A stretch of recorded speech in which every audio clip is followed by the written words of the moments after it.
స్వామియే శరణమయ్యప్ప షట్శాస్త్రావే శరణమయ్యప్ప శుభం లాభం సిద్ధిబుద్ధి వరసిద్ధి మహాగణపతి నమ శ్రీ శారదాదేవి నమ. మనము అన్ని ధనాల కోసం అన్ని గురించి చెప్పుకుంటూ వస్తున్నాం. సరే, మనం నిండుగా సంపాదించి నిండుగా ఉన్నప్పుడు, మనం ఏదో కష్టపడి సాధించిన తర్వాత అన్ని విధాలుగా బాగున్నప్పుడు ఇగో ఫీలింగ్ తోటి మన పక్కకున్న వాళ్ళతో శత్రువులో మారుతారు. సరే, మన షాపు మంచి నడుస్తుంది అనుకో, శత్రువర్గం పెరుగుతుంది. డబ్బు సంపాదించడం అనుకో, శత్రువర్గం పెరుగుతుంది. తర్వాత నిండుగా ఉండడంతో శత్రువర్గం. ఏదో విధంగా ఈ మధ్యలో అందరూ కూడా భూమి తగాదాలలో రాజకీయంలో అందులో చాలామంది శత్రువుగా మారిపోతుంటారు సొంతంగా. సరే, ఇప్పుడు ఏమి కలియుగ పరంగా అందరూ కూడా కలినాశనం కలి ప్రభావంతో ఇంటి సొంత వాళ్ళు కూడా శత్రువుగా మారి ఇది ఇన్నర్ ఫైట్స్. ఇన్నర్ ఫైట్స్ అంటే ఇక దుష్టగ్రహాల ప్రయోగం ఒకరికొకరు చేసుకుని అందరు కూడా మంచి ఉన్నత స్థాయి ఉన్న నాశనం అయిపోవడం, ఏదో విధంగా చేయడం, వీళ్ళు నాశనం కాకుండా వాహన నాశనం, ఇది మొత్తం టోటల్గా మన శత్రువర్గం పెట్టి వాళ్ళందరూ కూడా ఇబ్బంది పడుతుంది. సరే, ఎంత పెద్ద శత్రువు ఉన్నా ఏదున్నా కూడా మనకు ఒక మంచి పరిష్కారం ప్రయోగంతో మనము శత్రువర్గాన్ని మనము వాళ్ళని శత్రువర్గమే లేకుండా చేసుకోవచ్చు. మంచి ప్రయోగం అనేది చెప్తాను, చేయండి. మంచి తంత్ర విద్యలో మనకు ఒక్క ప్రాబ్లంకి కోట్ల లక్ష ఎన్నో వేల మందికి సంబంధించిన ఎన్నో వేల రెమెడీస్ ఉన్నాయి. ఒక్క ప్రాబ్లంకి వేల రెమెడీస్ ఉన్నాయి. ఇక ఈ ప్రాబ్లంకి ఈ రెమెడీ చేయండి, ఈ ప్రాబ్లంకి ఈ రెమెడీ అంటే ఒక్క ప్రాబ్లంకి సంబంధించి ఎన్నో రెమెడీస్ ఉంటాయి. మనము ఆ రెమెడీస్ అనేది అందులో ఎన్నో ఉంటాయి. అందులో ఒక ప్రత్యేకంగా ముఖ్యమైన రెమెడీ చెప్తున్నాను. మనకు అతి శీఘ్రంగా శత్రువర్గాన్ని తుదిముట్టించి మొత్తం తొక్కే అసలు మన శత్రువర్గం లేకుండా చేసుకోవాలనుకుంటే చిన్న పరిహారం చేయండి. సరే, ఏ రోజైనా కూడా బగలాముఖికి ఆరాధించి ఈ పరిహారము, ఈ రెమెడీ నేను చెప్పిన రెమెడీ చేస్తే ఏ రోజైనా కూడా మనకు ఆ శత్రువు బాధ అనేది పోతుంది. ఆ రోజు అమ్మవారి చిత్రపటం కానీ, అమ్మవారి ఆరాధన కానీ, అమ్మవారి చిత్రపటం ముందు అమ్మవారి ముందు ఒక దీపం వెలిగించేసి అమ్మవారికి అర్చన కార్యక్రమాలు చేసిన తర్వాత ఏదైతే ఒక గుమ్మడికాయ, మనకు మంచి గుమ్మడికాయ, బూడిద గుమ్మడికాయ ఉంటుంది కదా, గ్రీన్ కలర్ అది బూడిద గుమ్మడికాయ అందరూ కూడా మనకు బయట కట్టుకుంటాం కదా దిష్టి కోసం. ఆ గుమ్మడికాయ ఒకటి తీసేసుకొని అమ్మవారి ముందు గుమ్మడికాయ పెట్టుకోవాలి. సరే, మీకు శత్రువుల పేరు తెలిసే చెప్పండి, గుమ్మడికాయ ఇట్లా పట్టుకొని. లేదు తెలియదు అనుకుంటే నాకు గుప్తంగా ఉన్న శత్రువులు, నాకు ఎవరైనా ఏమైనా శత్రువర్గం ఉన్నా వారిని మీరు చూసుకో తల్లి అనేసి అమ్మవారికి అప్పచెప్పేసి ఆ గుమ్మడికాయ అలా ముందు పెట్టేసి, ఆ గుమ్మడికాయ కొట్టకూడదు, అలా ముందు పెట్టేసి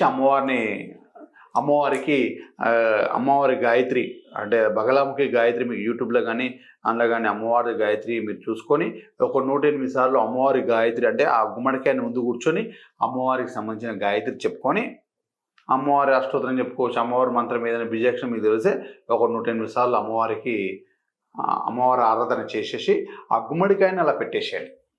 అమ్మవారి ముందు పెట్టి ఒక మంచి ఏదైనా కత్తి కానీ ఏదైనా తీసుకోండి, అంటే ఒకటే దెబ్బకు అది 2 ముక్కలుగా కావాలి. అలా ఒక మంచి కత్తి తీసుకొని అమ్మవారి దండం పెట్టేసి ఒకటే దెబ్బకు 2 ముక్కలు అయ్యేటట్టుగా దాన్ని కొట్టండి. 2 ముక్కలుగా మారిపోతుంది. మారిపోయిన తర్వాత ఇంకో ముక్క 5 ముక్కలుగా వేయండి. దాన్ని మామూలుగా కోసినా పర్లేదు, ఇంకో ముక్క అయితే ఫస్ట్ అయితే కొట్టేసేది. ఆ పెద్ద ముక్క అలా పెట్టేసి అందులో ఒక 5 ముక్కలుగా వేయాలి. 5 ముక్కలుగా వేసేసి 5 ముక్కలుగా వేసేసేయాలి. దాన్ని 5 ముక్కలు అమ్మవారి మూడు పెట్టి ఇదేమో ఒక పచ్చాల పెట్టేసేది. ఒక్కొక్క ముక్క మీద ఒక్కొక్క నిమ్మకాయ పిండేసేయాలి. అన్నిటి పిండేసి ఒక్కొక్క దాని మీద కర్పూరం బిళ్ళ వెలిగించాలి. కర్పూరం బిళ్ళ అన్నిటి మీద ఒక్కో ముక్క మీద పెట్టేసి అన్ని పెద్ద ముక్క మీద కూడా కుంకుమ వేయాలి.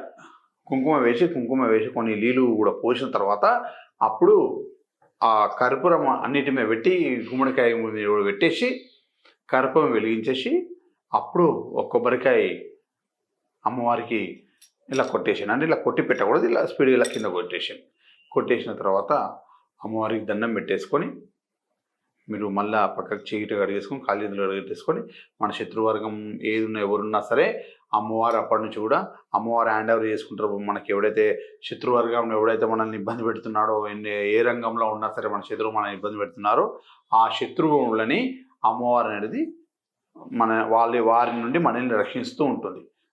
అన్ని విధాలు కూడా విజయం ఇంకా మనకు ఇంకేమైనా శత్రువర్గానికి సంబంధించిన ఏమైనా రెమెడీస్ ఇంకా ఇబ్బంది పెడుతున్న గురుగారు, మా శత్రువు ఇలా ఉన్నారు, మాకు సంబంధించి ఇలా ఉన్నారు, వీళ్ళతో బాధ ఉందని మీకు ఏమైనా ఇబ్బంది అనిపిస్తే మా నంబర్ స్క్రోలింగ్ అవుతుంది, వాట్సాప్ ద్వారా నాకు సంప్రదించవచ్చు. లేదు అనుకుంటే నా ఆఫీస్కి రావచ్చు. నా ఆఫీస్ వచ్చేసి సికింద్రాబాద్ రైల్వే స్టేషన్ అతి దగ్గరలో శ్రీ షట్శాస్త్ర కేరళ జ్యోతిష్యం అనేది ఉంటుంది. వచ్చి మీరు అక్కడ సంప్రదించగలవచ్చు.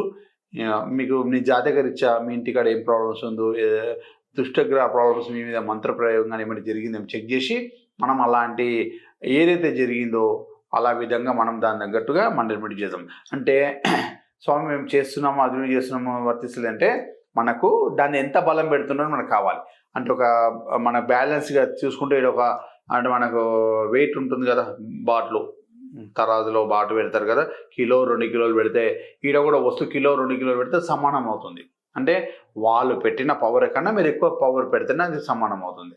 అలా కాకుండా మీరు మామూలు వాళ్ళు ఎంత పవర్ ఉన్నా మామూలు చిన్న పవర్స్ ఎన్నో రెమెడీ చేస్తే కూడా అయితే లేదు గురుగారు అంటే ఇలా చేయండి.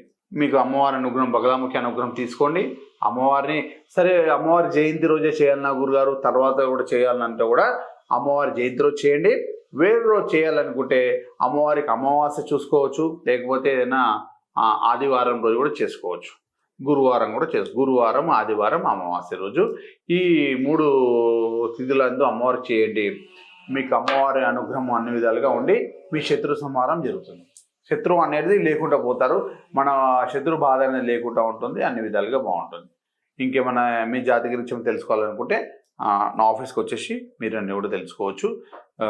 ఏ జాతక రీత్యేది కూడా మిమ్మల్ని కూడా కేరళ పద్ధతిలో చూసి గౌరవ బాధ్యతగా వేసి అమ్మవారి అనుగ్రహంతో మీకు అయ్యప్ప స్వామి అనుగ్రహంతో మీ జాతక దైవ ప్రశ్న ద్వారా మీ జాతక రీత్యా ఏం ప్రాబ్లమ్స్ మీరు చూసుకొని మీకు దాని దగ్గర పరిష్కారం ప్లస్ రెమెడీస్ అని చెప్పి ఇది చేస్తామన్నమాట.